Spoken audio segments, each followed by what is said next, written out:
Hi, I'm Dr. Douillard, and welcome to lifespa.com, where we prove ancient medical wisdom with modern science. And I want to talk about the five senses today.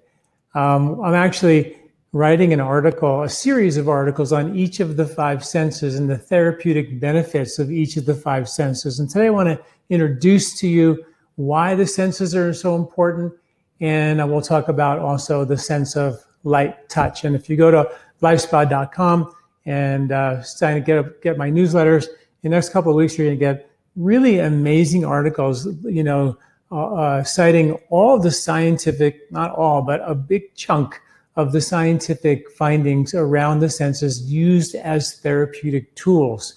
Use the idea that what you see, you become, and how visual influences can change you in a therapeutic way. What we hear, obviously, can have a therapeutic effect. What we smell can have a therapeutic effect. What we touch, all of these things can be used and were used for thousands of years as therapies. It's a really interesting concept that our microbes, which are on all of our senses, because our senses are lined with skin or epithelium, our eyes, our fingers, our mouth, our ears, our nose, they're all loaded with microbes. They're loaded with epithelium, and they're generally moister areas, so they generally have more bugs on them. So the bugs on your skin, on these five senses, act as like radio antennas that feel everything. They feel impressions. There was one study shown that even there were receptor proteins on our skin and in these microbes that can actually receive information from even far distances. Even if someone that you knew and cared for was having an emotional, problem, even far away, some studies show that those receptors proteins are like antennas and can feel and hear those alarm bells. Those messages go to our gut, and the gut sends a message to our brain and gives us a gut feeling and intuition about something that might not be going well. That's actually studies published in the National Institutes of Health. So it's something I've written about for a long time, that this idea that gut feelings or intuitive decision-making is something that's very, very real, and it comes from the microbes that live on our skin and also live on our five senses. And the five senses are considered avenues of consciousness, avenues of awareness to help us feel and experience the outside world better. It all started like 4 billion years ago when the first cells on the planet had a cell membrane. And the cell membrane was its sort of awareness membrane. It let us know, is it light or dark or winter or summer or spring or whatever was going on back then. It had to have awareness of the changing of the environment, the circadian rhythms. Otherwise, it didn't survive. And they realized that if they could sort of join together and make communities of these cells and create more cell membrane surface area, they would have more awareness and therefore be better able to survive the constant changing of the weather and the circadian rhythms that were taking place. Well, that cell membrane evolved to be our skin, which is our sort of wrapper. The intelligence of the cell, to this day, you can take the nucleus out of a cell and it will live a long, healthy life. It just won't be able to reproduce. But the cell membrane is where all the brains are. And they were where the brains were originally, and they were where a lot of the brains are still today. So that cell membrane, the brains of the outfit, became our skin that lines our whole body, our intestinal tract and our respiratory tract, and definitely where all of our senses are. And that skin is still a very important kind of, like I said, there's receptor proteins on that skin that that act as communicators, awareness membranes for the outside world to help send messages to our gut, to our brain, to get ready for any changing of environment, changing of diet, toxins we're exposed to, things like that. Keeps us alive. That skin embryologically became our central nervous system in our brain, which we now consider the master computer. But it all comes from the same place. We sort of evolved this skin over time and created a higher functioning version where the brain and the skin and the microbes all interact with each other. making a discussion about the five senses so critically important, and even give us a deeper and a better understanding of the sixth sense, this sort of intuitive sense, which is now a well-documented phenomena. Still much to learn there, but well-documented. So it's a fascinating discussion. Candace Pert did research years ago in her book called The Molecules of Emotion and found that the senses are nodal points for these emotional molecules. So that the senses from the Ayurvedic perspective were avenues of consciousness. We always think of our senses to look out or touch something outside of us, but they really take awareness on the inside. And I think our culture has gone in such a direction of being so outwardly fascinated that we're losing the value and the desire, motivation to go inward. And that, I think, is a really big mistake.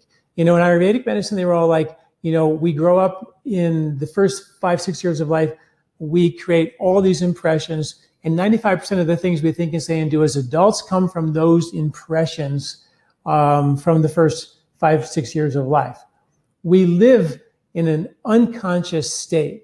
And Ayurveda was like, we got to get conscious. Rites of passage were times where you stop needing mom and dad to love you and care for you and watch over for you, and you stop needing the reward chemistry, the approval of others, and you shifted through that rite of passage to be, like the sun, being yourself and entering the world, not needing everyone to love you and like you and approve of you. You start to be the love versus need the love, if you can understand what I'm saying. And I've written a lot about this idea of reward chemistry that you can read in the emotional health section of my articles.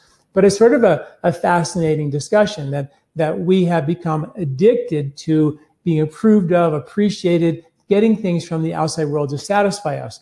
But in Ayurvedic philosophy, it was going inward, accessing your true nature, letting who you truly are out, that fully would satisfy you and only would completely give you the contentment that we seek in an overt way from the outside world. Goal being, let's go within, come to our senses and go through the senses. So the sense of light touch, I want to talk about for a second. And then next week, we'll talk about each of the five senses for the next couple of weeks. So join me as we dive into this whole idea of what the five senses can be if we turn them inside out instead of going, in only, outside.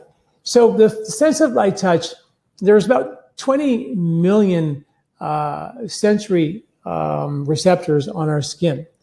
The skin makes sebum, which is oil that feeds the microbes on your skin. And those all have receptor proteins to feel everything. And they send genetic material through our skin to our gut, to our brain, to give us preparation of what's going on in the outside world. So it's very important. This awareness membrane is still very, very much alive and well. We scrub it with soaps and clean it and scrub it, and we lose the oil on our skin. It doesn't do well for our microbiome that lives on our skin. So it's very, very important. We know that when we touch the skin and love the skin, it actually changes the chemistry internally. It actually lengthens the telomeres. It actually increases the production of the longevity hormone called oxytocin. It actually is a health hormone, makes people live longer. So it's a very important hormone, and the sense of light touch is very important. I was once watching a video of an Ayurvedic Swami giving a lecture, but while he was way in the Himalayan mountains, and he was giving himself a massage, an Ayurvedic abhyanga, putting oil on his skin. So it happens that the oil on the skin literally feeds the bugs with the oil that they need. And sesame oil is the base oil that all Ayurvedic medicine uses. It's loaded with vitamin E, thus sesame rhymes, how you remember that. So vitamin E is loaded with, or sesame oil is loaded with vitamin E. And in one study that I've written about showed that the vitamin E is absorbed better and more effectively through your skin than taking a vitamin E capsule, which we all think is a really good idea for our heart health. But it shows that putting it on your skin every day is even better. So the skin becomes an entry vehicle for us to deliver nutrients, support the health of the microbiome, to give us that high state of functional awareness. When you think about your cell membrane or your skin as the original awareness membrane, And it functions when the microbes are living on there because they have all the radar antennas to feel everything. We become more self-aware, more intuitive, more conscious because we're becoming aware of something that's more subtle and more real than being conscious, being unconscious, and just only finding our satisfaction from what we get from the outside world.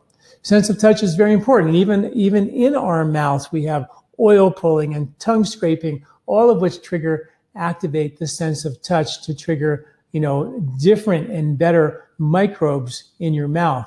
They get rid of volatile sulfur compounds that cause bad breath and other bad bacteria that cause plaque formation. So the environment in your mouth, maybe the most critical environment of all, because that's where it all starts, has to be, just right, sort of like the three little bears for it all to happen. So the sense of touch, when you put oil on your skin, all those 20 million neurons are feeling that oil, and that calms them down. In Ayurveda, vata is air, stress, worry, not being settled down. Putting oil on that air calms it down. So one way to calm your vata, calm your nervous system, to become more still, more self-aware, is to daily put an Ayurvedic massage oil on your skin every single day in the morning. This was traditional in India, swishing with oil in your mouth, tongue scraping, all these oils in the sense of touch, touching, hugging, caring for others, giving massages, receiving massages, all these things have been shown to have powerful therapeutic benefits through the sense of light touch. In Ayurveda, they said the sense of light touch is like ayu, which means life, and as the Vedic quote is regarded as self-begotten in origin, which means, it's its own origin, and regarded as identical to eternal life or God itself. That was the message that the Vedas wrote in one of the first sayings in Shashrut Samhita about the sense of light touch, suggesting that the sense of light touch is maybe perhaps the most powerful. And it is the one we use for the healing of the hands, is through the sense of light touch, being aware at a very, very subtle level. But to be aware doesn't mean to be aware of what's outside. The idea was that it was suggesting that we should be aware of what's on the inside. So if you were to take your hands and sort of do this to yourself, you would feel yourself feeling yourself, right? And if I asked you, where do you feel this experience? You would say, I feel it in the palm of my hands. I feel some energy or some warmth in the palm of my hands, right? So you're interacting with yourself when you do this. So the original healing of the hands, which was part of marma therapy, another light touch therapy, was they would actually have someone lie down and put their hands over one of the marmas on their pelvis, for example. And the instruction to the therapist was that we would teach therapists how to do this, was to put your attention on your hands. And the instruction for the patient lying down was to put their attention between my two hands. Remember, when we're doing this, my awareness is on my hands.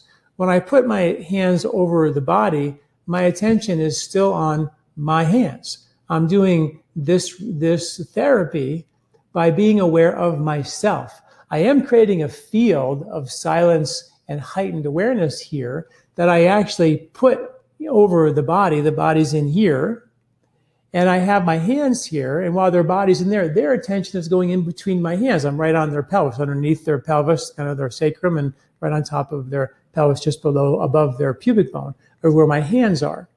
So I'm interacting with myself, and they're interacting with their self in a field that I'm heightening in terms of awareness. So the healing is done by them, by becoming more self-aware of themselves, as opposed to me doing the healing. So when you think about the healing of the hands, it wasn't necessarily designed to be the healer. It was designed to actually create a space of awareness where I was interacting with myself. I'm not the healer. I'm letting them interacting with this heightened state of awareness that we've created, and they become more aware of themselves, more aware of the problem as a problem, and elicit a natural healing response. That is one of the most profound concepts in Ayurvedic medicine. and how we heal. We don't become the healer. We facilitate the body to heal itself. That's the value of traditional medicine like Ayurveda, because it teaches us how to actually elicit a natural healing response without becoming the healing, or possibly even needing the healing. And that's what the senses are all about, is to use our senses as avenues of heightened awareness on the inside, so we can spontaneously be aware of the problem as a problem and fix that problem for ourselves. That was the original understanding of using our senses as therapeutic tools or therapeutic devices. Check out these articles on each of the 5 senses coming each week here for the next couple of weeks at livespa.com. Thanks for listening. I'm Dr. John Douillard.